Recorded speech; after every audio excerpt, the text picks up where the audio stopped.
So we're here at the Cat and Fiddle, and it's a nice sunny Sunday morning, and here to do another behind the visor. And if you'd like to introduce yourself, please.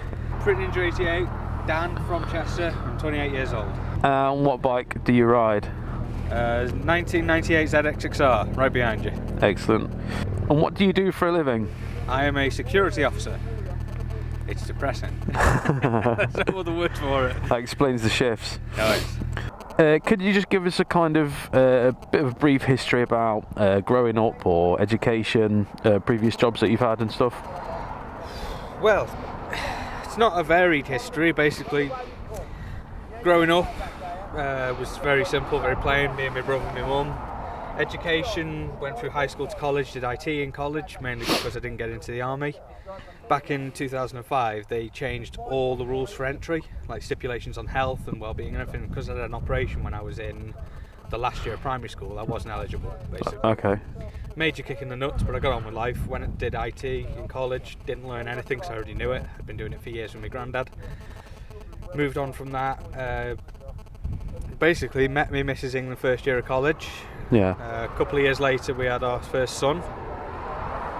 I went from college into the job, literally jumped from one thing to another, working in a factory. A couple of years after that, I think it was 2.5, 3 years, and then the security job became available. I've been there since, and we're fast approaching 6 years in that now. Yeah.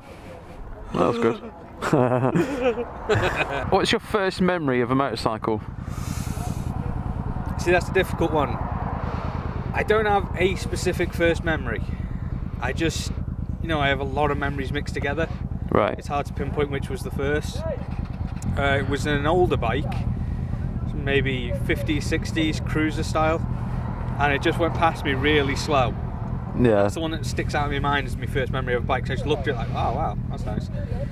And then through school, I got a poster out of a magazine my mate gave me. He just threw it to me and he said, oh, there you go, you can have a poster of a bike. And I was like, well, I'm not really, I don't ever think I'll have a bike. Right. And it was a picture of one of them, a 1998 gsxr, the G1 model. Okay. I bought.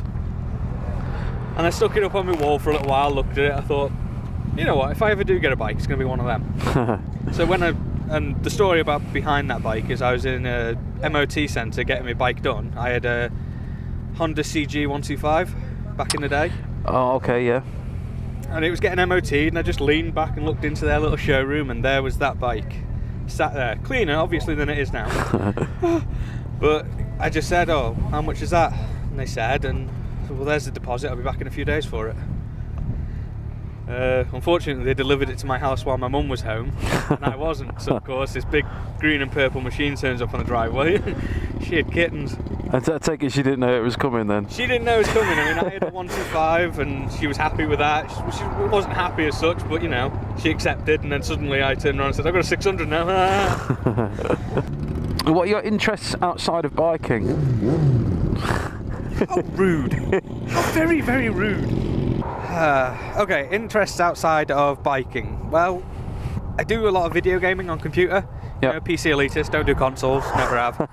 I had consoles for years, and it was always the limitations. They always release like one game over 2 consoles normally. Yeah. So they always do like the remastered version. You're just throwing money at them year in, year out, and then they started doing DLC, and I was like, oh, feck it.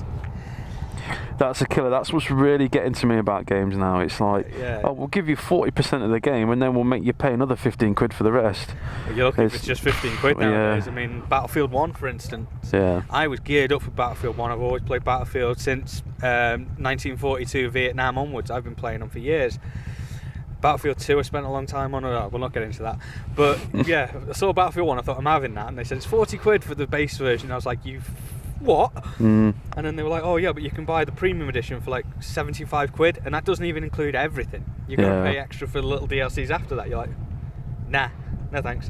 But anyway, yeah, PC gaming, I do a lot of camping, wild camping. There's some videos on my channel about it, just my little adventures. So that's what I enjoy, just getting away from it all, backpack on, into the woods, disappear. Yeah.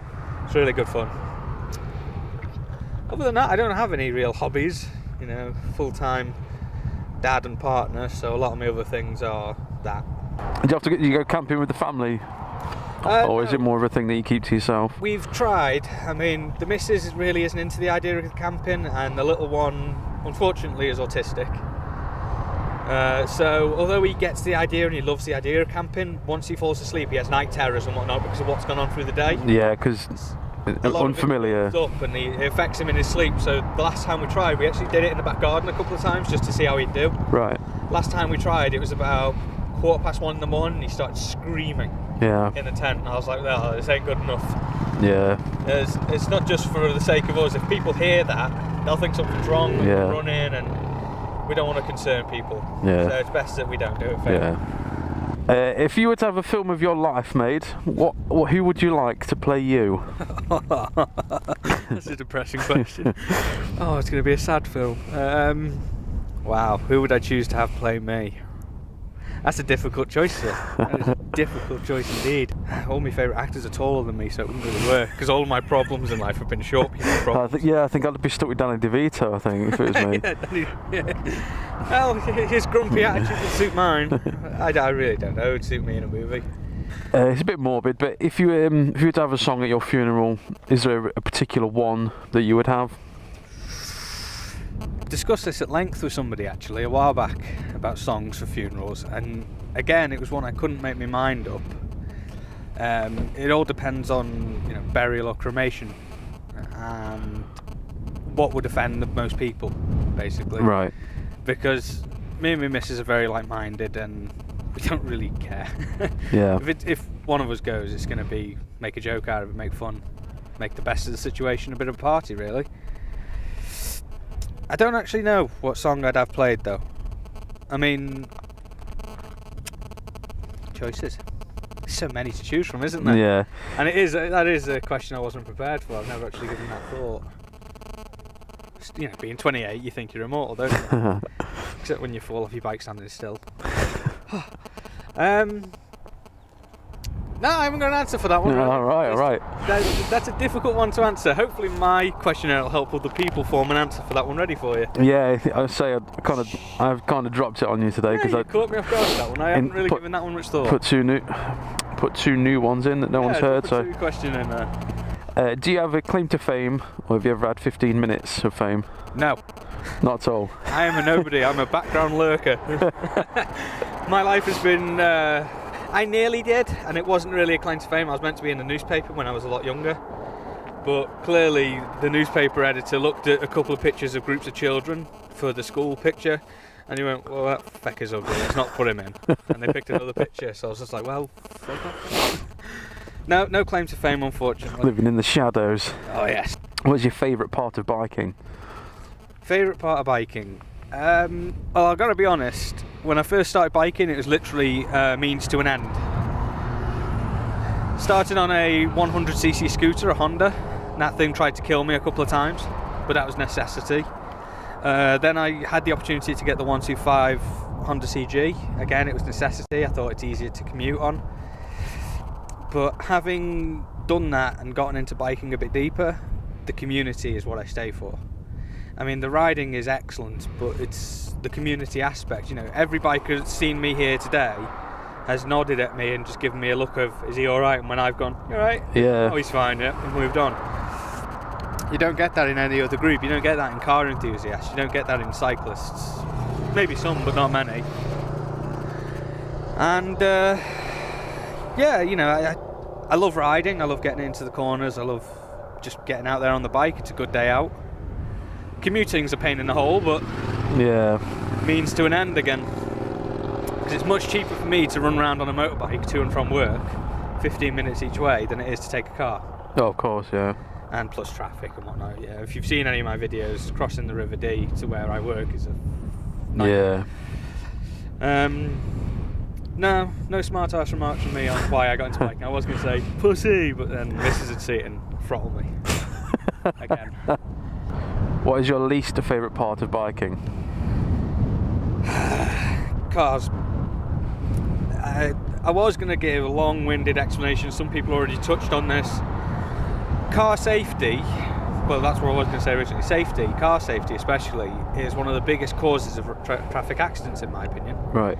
The fact that people perceive the cage to be the safest place to be on the road has led them into a false sense of security in the way they drive. Now they drive like, oh, if I have an accident, I'm okay. Yeah. It doesn't matter about anybody else then. And it's also perpetuated the problem with phone texting and everything else, because everyone thinks car safety onwards. They did that experiment in a small village in Europe where they basically took away road markings, signs, lights, the lot, and the accident rate dropped. Yeah. Because everyone was looking at the road and paying attention, because they were thinking, well, crap, you don't know what's going to happen here. Someone could come around the corner the wrong way. There's no markings. Yeah. No lights. Anyone can just drive onto a roundabout whenever they want. And the accident rate plummeted. Yeah. Making people think of the situation that they're in. It's forcing them into the situation they should already be in. Of, I'm operating a motor vehicle. It's 1.5 tons. Yeah. And doing 30. I should be well into this, but they don't. Yeah. Because the safety system has perpetuated itself that they can just drive like dicks, basically. Yeah. And that's my biggest pet peeve with it all, because it's just, you see too often somebody drive out in front of you and they go, sorry, I didn't see you. And it's like, well, you weren't really looking. Yeah. Ugh. Yeah. But that's it for me. It really is that. That's the issue. I think the car safety and everything else has really put it down on things. I mean, I see why there are speed cameras. Yeah. If people paid more attention to the road and there weren't so many accidents because of it, the police wouldn't be so inclined to step up their activities. And it's just an escalation in every way, and it's just getting worse. I mean, now they're setting up cameras to catch people using their phones. Yeah. It shouldn't have to be. There shouldn't be a system for catching people using mobile phones. No, I mean, yeah, that's a good way of thinking of it. I mean, it's, in the one hand, I would say that I'm glad that they're doing that. Yeah, but like you saying, I agree also that they shouldn't get to that point. You know. Thank you.